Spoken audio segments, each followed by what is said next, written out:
All right, so are you ready for a deep dive into a real historical mystery? Always ready for a good mystery. Okay, well, this one has been requested by a bunch of you, and let me tell you, it's got it all. We're talking historical intrigue, we've got wild theories, and even a little sprinkle of the supernatural. So buckle up, because we're diving into the mystery of the Roanoke Colony. Ooh, Roanoke, that's a classic. It is, and it's one that continues to fascinate people centuries later. I mean, we're talking about 115 English settlers who basically vanished into thin air from Roanoke Island, sometime between 1587 and 1590. Yeah, and no trace, right? Well, not exactly. They left behind a single clue, just one word carved into a tree: Croatoan. Spooky. Yeah, just a little bit spooky, right? There. So we've got some really interesting sources to help us untangle this mystery. We'll be looking at a historical deep dive. We've got some archaeological findings, and even, get this, a rather spirited debate from an anime podcast. Okay, now that's what I call a diverse set of sources. Right, and it just goes to show you how this mystery really captures the imagination. Even folks in the anime world are getting in on the Roanoke action. I love it. It's incredible how a mystery from the 16th century can still have such a hold on us. I mean, this fascination with Roanoke, this need to find an explanation for the unexplained, it really speaks to something deep within us. You know what I mean? Absolutely. I think it's that element of the unknown that really draws us in. It's like a real-life ghost story. But before we get too carried away with the theories, let's set the stage a bit. We're talking about the late 16th century, a time when England was really eager to establish a foothold in the New World. They saw colonies like Roanoke as a way to, expand their power and their wealth. Right. Roanoke wasn't England's first attempt at settling the New World either. There were earlier expeditions, some successful, some disastrous. But Roanoke was meant to be different. It was intended to be a permanent settlement, a beacon of English civilization in this new and untamed land. So picture this: 115 men, women, and children setting sail across this vast and perilous ocean, carrying with them all their hopes and dreams for a new life. They land on this island Roanoke, off the coast of what is now North Carolina, and they begin this incredibly arduous task of building a new society from scratch. But as you can imagine, things didn't exactly go as planned. Oh, I bet they ran into some challenges. Oh, you could say that again? Like, what kind of challenges are we talking about? Well, for starters, unfamiliar terrain, unpredictable weather, limited supplies. And of course, the ever-present challenge of navigating those complex and often tense relationships with the native inhabitants. Ah, yes, the native tribes. They weren't exactly met with a welcome wagon, were they? Not exactly. So who did they encounter? Well, the colonists encountered several different Native American tribes, some more welcoming than others. They formed this kind of fragile alliance with the Croatoan tribe. Croatoans? Yes, the Croatoan. And they engaged in some trade with the settlers. However, other tribes like the Sakura and the Pamielk viewed the colonists with a lot of suspicion. Well, that makes sense. Yeah, I mean, they saw them as rivals for resources and land. Right, and you have to remember this was a time of immense cultural and technological differences, so misunderstandings and mistrust were kind of rampant. Yeah, you've got these settlers trying to establish a foothold in this new, often hostile land, surrounded by unfamiliar people and customs. It must have been incredibly stressful, to say the least. Absolutely. Imagine the constant fear of the unknown, the pressure to survive, the longing for news from home. And then, to make matters worse, their leader, John White. The colony's governor is forced to return to England for supplies in 1587. Oh man, talk about bad timing. And he had to leave his family behind too, right? He did. He left behind his daughter Eleanor Dare, her husband, and their newborn baby, Virginia Dare, the first English child born in the New World. Talk about pressure. He was desperate to return to his family and to his colony, but his journey was delayed by war and other setbacks.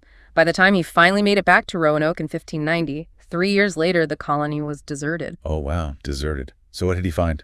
Well, the houses were dismantled, belongings were scattered, there was no sign of a struggle, no graves, just the word Croatoan carved into a fence post and CRO on a nearby tree. Okay, yeah, that's officially creepy. It's like they vanished into thin air, leaving behind this cryptic message. I mean, if I stumbled upon that, I'd probably hightail it out of there. Well, John White didn't run. He knew that the word Croatoan referred to a nearby island and the friendly Native American tribe that lived there. His initial thought was that the colonists had relocated, perhaps seeking refuge or better resources. So a glimmer of hope. He must have thought he was just a short boat ride away from finding his family. He did, but fate had other plans. Storms prevented White from immediately sailing to Croatoan Island, and he was forced to return to England, leaving the mystery of the vanished colonists unsolved. What a nightmare. To come so close only to be thwarted by the weather, It's like something out of a Greek tragedy. It is, and that unanswered question, what happened to the Roanoke colonists? It has haunted historians and amateur sleuths for centuries. Well, I think it's time we dig into some of the theories, and not just the historical ones. We've got a source here that takes a bit of a different approach. It's an episode of an anime podcast where the hosts get, shall we say, a little creative with their Roanoke theories. Oh, this should be good. You know, there's something to be said for exploring those less conventional explanations. Sometimes it can shed light on the more plausible ones, or at least reveal something about that human need to make sense of the inexplicable. Okay, I'm all ears. Let's hear what the anime world has to say about the lost colony of Roanoke. But first, can you remind us what the most widely accepted historical explanation is? Just so we have a baseline for comparison. Of course, the prevailing theory is that the colonists integrated with the Croatoan tribe.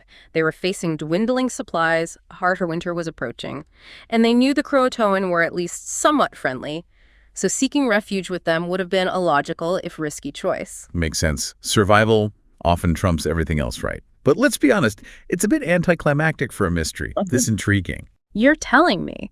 That's where our anime podcast comes in. They're not afraid to spice things up a bit. All right, hit me with it. What kind of wild theories are we talking about here? Well, one of the hosts, Sakura, suggests that the colonists might have met a rather grim end. She proposes that they were caught in a violent conflict with another Native American tribe, possibly leading to a massacre. She points to the Croatoan carving as a desperate plea for help, perhaps, from a lone survivor. Whoa, that's a dark turn. So instead of finding refuge, they stumbled into another conflict. It's a possibility, and one that highlights the complex and often volatile relationships between the different Native American tribes and the European settlers.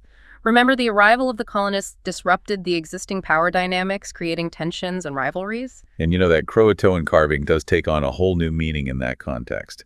It's less about integration and more about a desperate cry for help. Exactly. But our other anime host, Kurogane, he takes things in a slightly more supernatural direction. Ooh, now we're talking. Give me the spooky stuff. He believes that the colonists might have been taken by a supernatural force. He even speculates that they could have been victims of some sort of ritual sacrifice, with Croatoan serving as a warning, a message from the spirit world. All right, that's definitely tapping into the spooky vibes we talked about earlier. It is, and it's a testament to the enduring power of the unknown, how it can fuel our imaginations and sometimes even our fears. So we've got a potential massacre and a supernatural abduction. Quite a range. I'm dying to know, do these anime podcast hosts eventually land on a theory they can both agree on? They do, and it's surprisingly insightful. Despite their wildly different theories, they both agree that fear likely played a significant role in the colony's demise. Fear, huh? I could see that. Imagine being in a strange land surrounded by potential dangers. Yeah. Your leader gone for years. Fear could easily lead to paranoia, desperation, even rash decisions. Exactly, and that fear could have manifested in many ways. Fear of the unknown, fear of the native tribes, even fear of each other. That's a great point. Sometimes the greatest danger comes from within. Precisely, and that's one of the things that makes the Roanoke mystery so fascinating. It forces us to confront not only the historical facts, but also those deeper questions about human nature, about how we respond to fear, uncertainty, and the limits of our understanding. But before we get too philosophical, I think we need to delve a bit deeper into the life and times of these colonists. Agreed. What was their daily life like? What were their hopes and dreams? What challenges did they face beyond just the obvious ones? Well, to truly understand their struggles, we need to step back in time and imagine ourselves in their shoes. Let's do it. Imagine stepping off a ship after months at sea onto this totally unfamiliar shore. The air is thick with humidity. The sounds of the forest are both strange and beautiful, and you're surrounded by people who look and speak so differently from anyone you've ever known. This is the world the Roanoke colonists found themselves in. Wow, yeah, that's quite a picture. It's a world away from the comforts of Elizabethan England. You know, I've always wondered what motivated people to leave everything they knew and venture into such a perilous unknown. Well, it's a fascinating question, isn't it? Some were driven by economic hardship. They were seeking new opportunities in this land of seemingly boundless resources. Others were fleeing religious persecution, hoping to establish a community where they could practice their faith freely. And of course, there were those who were just lured by the promise of adventure, the allure of the unknown. So a mix of dreamers, pragmatists, and maybe a few who just craved a fresh start. Mm-hmm. But regardless of their reasons, they all faced the same daunting reality. They had to carve out a life for themselves in this wilderness, with limited supplies and constant uncertainty. Exactly, and remember, this wasn't a vacation. They were building a new society from the ground up, clearing land, constructing shelter, planting crops, all while trying to navigate those complex relationships with the native tribes. Yeah, I bet there were days when they just wanted to pack it all in and sail back to England. I wouldn't be surprised. Food shortages were a constant threat. Disease was rampant, and the fear of attack, whether from rival tribes or wild animals, was always present. Their letters and journals paint a very vivid picture of hardship and resilience. So they're struggling to survive, tensions are high, and then their leader disappears for 3 years. Can you tell us a bit more about John White and the circumstances surrounding his departure? Sure. So John White was a seasoned explorer and a skilled artist. He'd actually been part of an earlier expedition to Roanoke, so he had some knowledge of the land and its people. When he was appointed governor of the colony, he carried with him the hopes and dreams of all those who had invested in this venture. So he was their link to the outside world, their lifeline to England. He was, but he also faced immense pressure. The colony was struggling, supplies were dwindling, and the relationship with some of the native tribes was deteriorating. He realized he needed to return to England to plead for more support, more supplies, more colonists. What other unconventional explanations did our anime podcast host come up with? Well, Kurogane, the host, with a penchant for the supernatural, offered up a theory that's unsettling.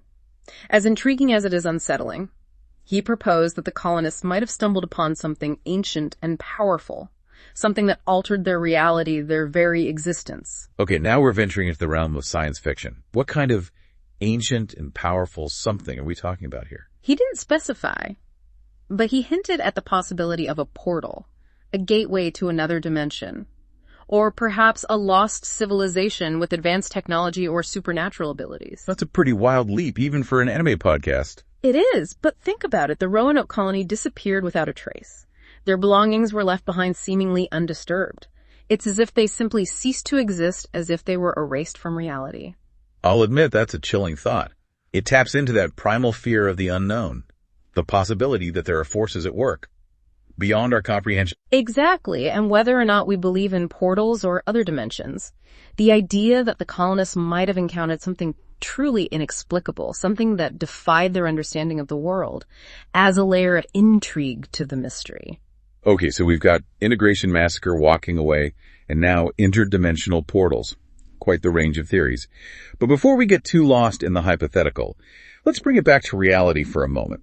You mentioned that there's been some archaeological work done on Roanoke Island. What have those excavations revealed? Well, the archaeological findings are fascinating, but they've also added another layer of complexity to the mystery. Oh, how so? Well, for years, archaeologists focused their efforts on the original settlement site on Roanoke Island, the place John White found deserted. But recent excavations have shifted focus to a different part of the island, an area known as Site X. And what they found there has raised more questions than answers. Okay, I'm officially intrigued. What have they found at Site X? They've uncovered evidence of a previously unknown settlement, one that seems to predate the arrival of John White and the colonists we've been discussing. Wait, so there were people living on Roanoke Island before the lost colony arrived? That's what the evidence suggests. They've found remnants of dwellings, pottery shards, tools, and other artifacts that point to a thriving community that existed long before the English settlers set foot on the island. Wow, that changes everything. It's like we're peeling back layers of history, revealing a whole new chapter of the Roanoke story. Exactly. Picture this. And it raises so many questions. Who were these earlier inhabitants? What was their relationship with the native tribes? And could their presence have somehow played a role in the fate of the lost colony? Okay, this is getting good. Do we know anything about these earlier settlers? Any clues as to their identity? Or what happened to them? That's the mystery within the mystery. The artifacts suggest that they were European, but they don't match any known English settlements of that period. Some archaeologists speculate that they might have been survivors of an earlier undocumented expedition, perhaps from another European nation? So we have a lost colony within a lost colony. This is getting more and more intriguing. It is, and it opens up a whole new realm of possibilities. I'm thinking Spanish explorers, French traders, maybe even Vikings. Don't forget about pirates. The Outer Banks were a haven for pirates in the 16th century. Oh, yeah, good point. Yeah. Pirates definitely add a layer of excitement and maybe even danger to the mix. They do, and it's worth noting that the relationship between these earlier settlers and the native tribes is also shrouded in mystery. Were they allies, enemies? Did they coexist peacefully, or was there conflict? These are all great questions. And perhaps that's the ultimate lesson of the Roanoke Colony mystery. It's not about finding all the answers. It's about embracing the questions. It's about recognizing the limits of our understanding and accepting that some mysteries are simply too vast, too complex to ever be fully solved. So to our listeners, as you ponder the fate of the lost colony, remember that history is full of unsolved mysteries, stories that whisper to us from across the centuries, inviting us to explore, to question, and to imagine. The Roanoke Colony story is just one of many, a testament to the enduring power of the unknown. And who knows, maybe one day, new evidence will come to light, shedding new light on this enduring enigma. But until then, the mystery persists, beckoning us to keep searching, keep wondering, and keep the story alive. The mystery of Roanoke is a gift you know. It's an invitation to delve into the past, to grapple with the unknown, and to recognize the profound impact that even the smallest whispers of history can have on our present.